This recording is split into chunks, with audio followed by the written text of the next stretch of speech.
Yo, what's up, my wrestling fans? It's your boy E here with the GSMC Wrestling Laureate Podcast, brought to you by the GSMC Sports Network. So we have a great show for you guys lined up today. We're going to talk a little bit about our WWE Friday Night SmackDown review. We have our the WWE Backlash review as well. Went pretty well. If you watched it, it was really, really dope. Honestly, all the WWE fans in France are uh, it's the stadium was shaking, the camera was shaking, was absolutely electric. Definitely something that WWE should consider going like forward, like traveling more to France and stuff like that. And thirdly, we're going to talk about Monday Night Raw review, what happened in Backlash, how could it perpetuate, and kind of predict some of the storylines and some of the contention heading toward tonight. It's actually airing right now in Connecticut. And finishing it off, King of the Ring season, Queen of the Ring season. We're going to talk about just basically who can hold the crown of the king, who can hold the crown of the queen. And yeah, it's going to be, I think it's going to be super, super dope. So, before we move any further, man, I'm having major technical difficulties. Oh, God. I think it's my internet. Hope you guys see it. Yeah, there we go. We get a number of questions that come in during the show from viewers like you.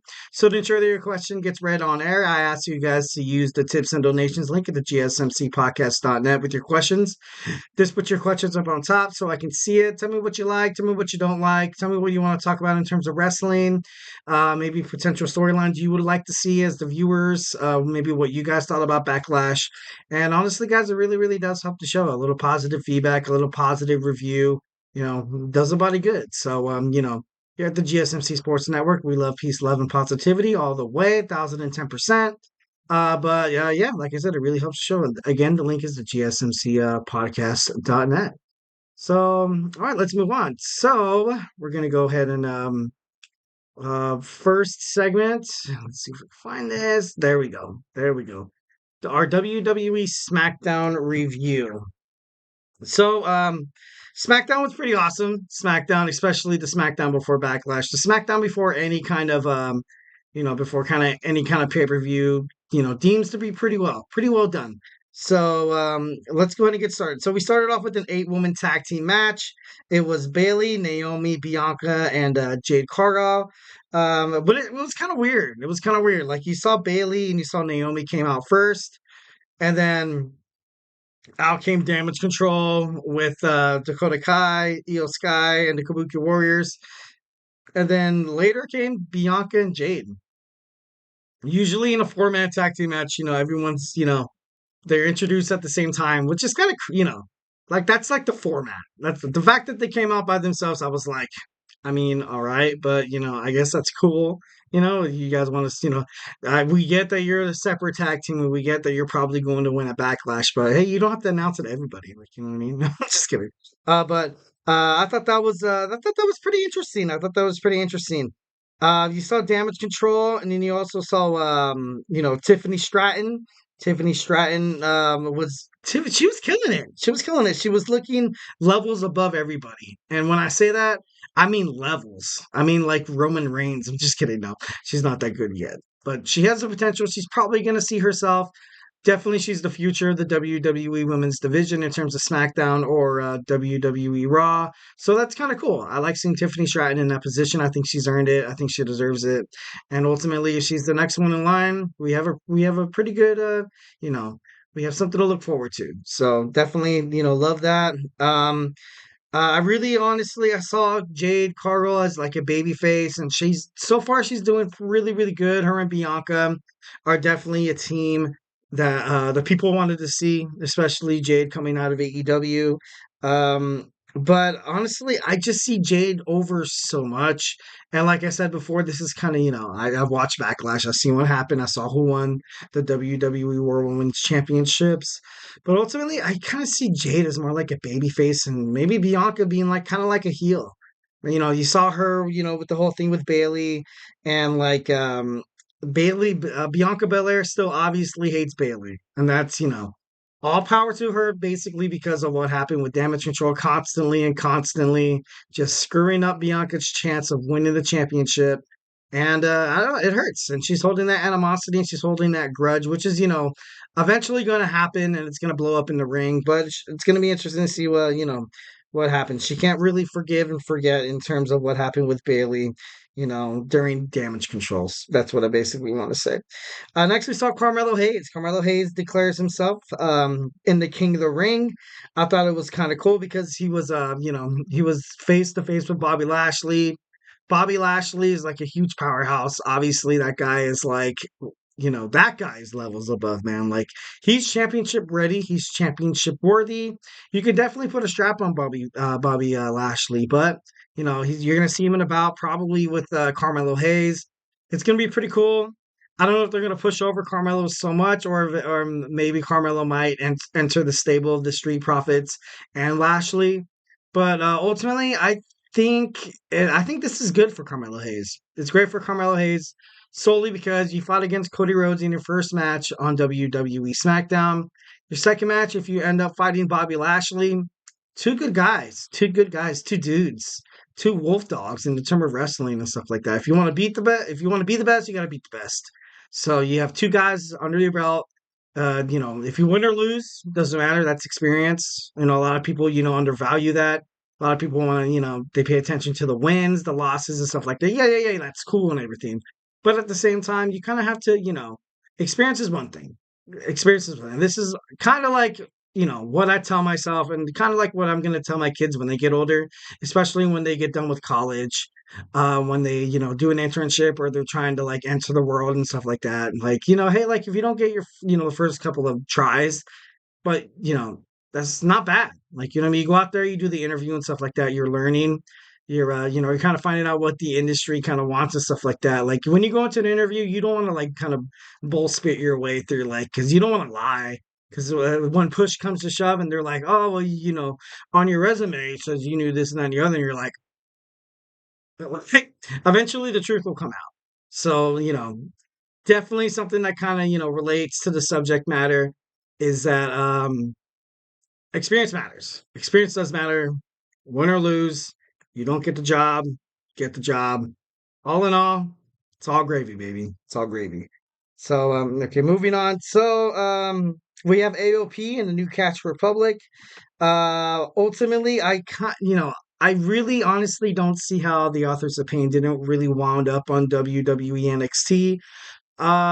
They probably will in the future, but right now the New Cats Republic, thanks to them interfering on the match, helping out Frazier and Axiom during NXT Spring Break in week 2. Mostly, I feel like this is kind of building up to maybe the Authors of Pain, also with Scarlett and also with Karrion Kross. I like the Final Testament so far. I feel like they're good. They're good. They're those guys. I feel like they're kind of like the new Judgment Day. And I don't know if any of y'all like agree with me and stuff like that, but I don't know. They kind of seem like they come out whenever they want. They beat the hell out of anybody they want. And it's just like this dark, ominous tone wherever they come out, like something crazy is gonna happen. Kind of like what Judgment Day was about when Edge came in, and then he brought Damian Priest, and then Rhea Ripley, and then Finn Balor. They kicked out Edge and stuff like that. But I don't know. I just feel like the way that they're kind of presenting the Final Testament, I don't think I don't think it's gonna work. Honestly, that's just my honest opinion. I don't think with Karrion Kross and the Authors will be like, so far it doesn't seem like it's really working. So, but I doubt the WWE is probably going to split them up. Should be interesting to see in terms of how they go about this, because if I feel like if they do split up, it's crazy how it seems like they're not good together, but if they split apart, they're like further screwed. Like if the Final Testament doesn't consist of AOP, are they going to make it in the tag team division? Maybe. Is Karrion Kross going to make it like in the singles division? Absolutely not. Absolutely not. So, also, Paul Heyman urged Nick Aldis before WWE Backlash took place. It's in his hands, and he should call off the match between Randy Orton and Kevin Owens. This was a good promo. This was a good promo because he just knows how Paul Heyman knows how dangerous Tama Tonga could be, and also Solo Sikoa. But I love Paul Heyman in this spot. I love Paul Heyman. Definitely one of the best WWE, WWF, ECW, just in the whole entire world of wrestling. Paul Heyman, when he opens his mouth and he's on the screen, you pay attention. You pay attention. And then his promos are pretty sick. Pretty sick. Like, it's going to be on your hands, Nick. It's going to be on your hands what happens to these two individuals. It just, it's just, super crazy. It's super cool. I like it. Definitely total kayfabe. As a wrestling dork, definitely like it. And he admitted that he haven't spoken to Roman Reigns after since WWE WrestleMania 40, and then Nick was kind of like, "Why? Like, what the hell?" And then like he kind of knows, like Paul Heyman knows, like big, good business and stuff like that. And he's like, honestly, Roman doesn't really want to know what's happening on SmackDown or Raw at this time because he would be, desperately disappointed, causing him to maybe come back during his health scare or during him trying to just take care of your body. Obviously, self-care is important, especially when you have leukemia like Roman Reigns has throughout the years. He's been battling that his whole entire life. And then he's right now in Hollywood filming a movie. Of course, you have The Rock right now filming a movie as well. The Paul Heyman, like right now, to look into the Bloodline and their future storylines in terms of how it's going to end up, you can kind of tell, like just by Paul Heyman's face, like he, just his fear, his genuine, like kind of like his remorse and stuff like that. I feel like Paul Heyman kind of feels bad for what the Bloodline has done, especially in terms of like Cody Rhodes and the final boss and stuff like that. Because right now he kind of looks at it as if it's like it's gotten out of hand. It's completely gotten out of hand. Roman's not even here, so what am I doing here? The Rock is not even here. He was, Roman Reigns' his cousin. I'm gonna let him kind of do his thing. But right now the Bloodline is completely out of control, absolutely out of control. Like we're kind of, dig more deep into this, further going on. So we also had the RKO show, the premiere of the RKO show. It was with Paul Heyman. Paul Heyman came out and he said, "Do me a favor and back out of the match." And Randy Orton and Kevin Owens were absolutely livid. And then, of course, it happened with the Bloodline came out and attacked Solo Sikoa and Tomatunga. No, Tomatunga and Solo Sikoa came out and attacked the RKO. They went at it and they were just like brawling the whole night. These guys were these guys were ready to fight. These guys were ready to fight. They were ready for WWE Backlash, and they did really, really good. But like I said, we'll get into that more in our next segment. So then we also have the LA Knight versus Angel Garza, which match kind of like baffled me a little bit. And I was like, okay, like, let's see what they do with this. But ultimately, it was, the LA Knight prevailing. He enters himself into King of the Ring. So that's another, Santos Escobar is also going to be in the King of the Ring. And honestly, throughout this whole show, I kept telling myself, like, I really, honestly, really, really love LA Knight. I like what he's doing in terms of like his promoting, in terms of how they're booking him. I feel like right now he's not really in the main event card, but in due time with patience and stuff like that, I definitely feel like he's gonna be definitely one of the best future WWE stars. So just stay patient with that. Also, Carlito betraying the LWO. It was kind of, this was something that was kind of like predictable where Carlito was upset and he wanted his WrestleMania moment and he wanted it with Ray. And then as soon as, Dragon Lee went down, he was like, all right, I'm going to get the call up. Send me in, coach. Send me in. Ultimately, didn't really happen. Didn't really work out that way. Rey Mysterio chose Andrade, and that kind of furthermore, attributed to why Carlito betrayed the LWO because Rey Mysterio didn't trust him. He honestly didn't think that he was ready to fight, Legado del Fantasma. But I think that was a little bit on Ray at the same time. I feel like it was. You have a guy like Carlito ready to go, and you want to bring in Andrade and stuff like that. Yeah, it's cool. The more the merrier. We love it. We like it. So we deal with it. But ultimately, I feel like if you're definitely, bringing up a guy within your system like Carlito. Carlito was, he's a veteran. He's a veteran. He was in WWE since 2005, where he would like spit apples in people's faces and stuff like that. And then he walked away from WWE, ultimately coming back with his LWO faction. I thought the moment Dragon Lee went down and they were in the ring, that Carlito was going to be the next guy. But ultimately, he wasn't. Rey Mysterio chose somebody else, and that just angered Carlito, thus causing him to, you know, betray the LWO. So that's kind of where the storyline is with that. Then you saw the WWE Tag Team Championship match, and this match was a good match, but ultimately I thought the Street Profits were going to take it. I think Paul Levesque is trying to push A-Town down under. Will they keep the belts past SummerSlam? Definitely not. I don't think that it would be smart for him to keep the straps on those guys.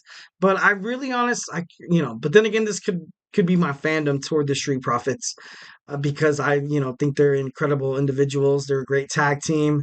D'Angelo Dawkins and Montez Ford, absolutely electric to watch inside of the ring. But ultimately, I guess that's kind of where it went. I didn't really agree with it, but hey, what am I supposed to do? And like I said before, we had the contract signed in the beginning. Monday Night Raw is the King of the Ring. We're going to talk about that in our Monday Night Raw skit. AJ Styles. AJ Styles was pretty confident heading toward Backlash. I really, really honestly kind of like that, because a lot of people thought from the get-go, they're like, who cares? Cody's going to win anyways. But like, because of the promoting, because of the, all the stuff that AJ Styles was doing on WWE Raw, it kind of gave fans like maybe like a thought, maybe like a sliver of hope that what, maybe this might maybe this might happen. Maybe Cody Rhodes will lose the WWE Championship, at Backlash. So I don't know. It was crazy because he was right when AJ Styles told Cody Rhodes that when Cody came back to the WWE, he was welcomed with open arms. 1,010%. That's just true.